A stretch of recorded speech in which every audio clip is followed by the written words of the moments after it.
think there are many things that often steer us away from leading a strong, stable, and faithful life.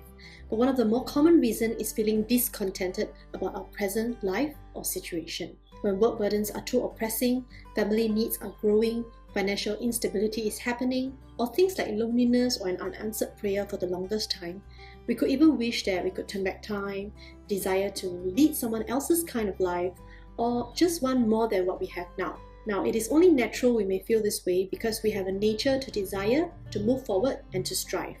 However, discontentment is the negative byproduct of all this. It comes when our eyes, our heart and mind comes into contact with something that matches our current inclinations.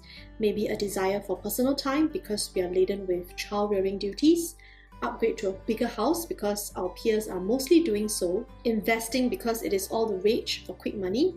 It matches with our standards of what is good enough even if our present situation may not be so. Then, it will breed a powerful influence over belittling or pessimistically looking at what we have now. If only, I wish, why doesn't God bless me this way or that way? Why can't people change? Now, this invisible enemy of the heart is a force to be reckoned with. Discontentment has a very high growing potential, and what is sparked off as a thought could grow into a blazing flame of bitterness and resentment. We lose the joy of confirming what the Lord has prepared for us in our seasons, and instead look outwards for an insatiable thirst to have a change, to compare, to be immersed in inner groaning and sighs.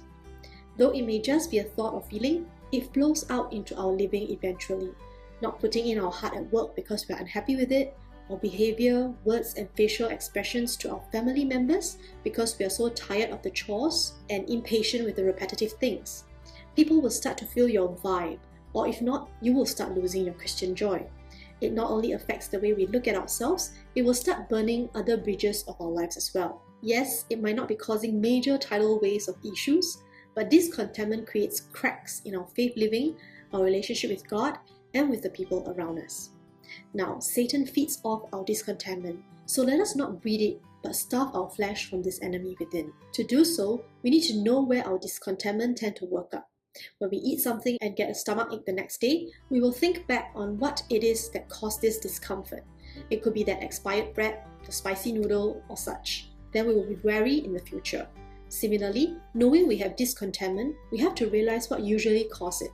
Of course, it comes from our sinful nature of desires and perspectives, but everyone is wired with our inclinations. So when are we most inclined to have discontentment? For myself, I find discontentment working out for me, especially when I do not have enough personal time for that week. Like my child did not go to school, I have chores to do, and have to juggle work. Self-pity will come to me and I will feel dissatisfied with my tired life. So for you, it may be another case, but let it not dwell and drive out the truths in our heart. Now let us take a look at Queen Esther's life. We know that she is a Jew who became a queen and risked her life to save the Jewish people from the destructive plans of the court official Haman. In Esther 4:14, as Mordecai persuades Esther to help the Jews, he said to her, "For if you remain silent at this time, relief and deliverance for the Jews will arise from another place, but you and your family will perish. And who knows but that you have come to your royal position for such a time as this." Surely, Esther was fearful, unsure, yet after heeding the truth, she covered her present situation with faith in God's meaningful purpose for her. She sees that even her current plight is not just a random chance or something she should just lament about. God has placed us carefully on mountain highs and valley lows, narrower routes, longer paths, or even shortcuts for such a time, for a reason. Surely we may not know exactly what is the reason in God's plan for stagnancy, stillness, or whatever we do not desire for right now. But let us ask ourselves, what if we were not living in our particular life right now?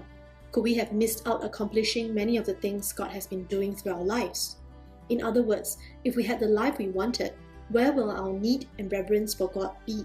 And if we were to be contented with what we desired, will we not have new desires the next day?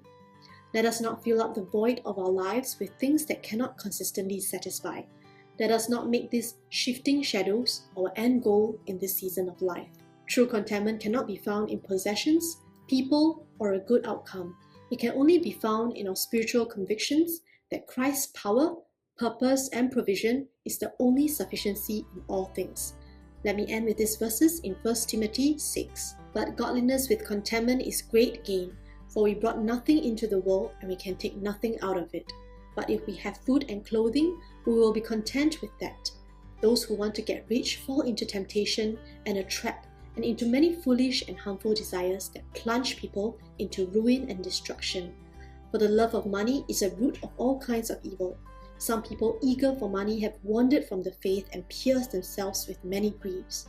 But you, man of God, flee from all this and pursue righteousness, godliness, faith, love, endurance, and gentleness. Fight the good fight of the faith. Take hold of the eternal life to which you were called when you made your good confession in the presence of many witnesses. God bless.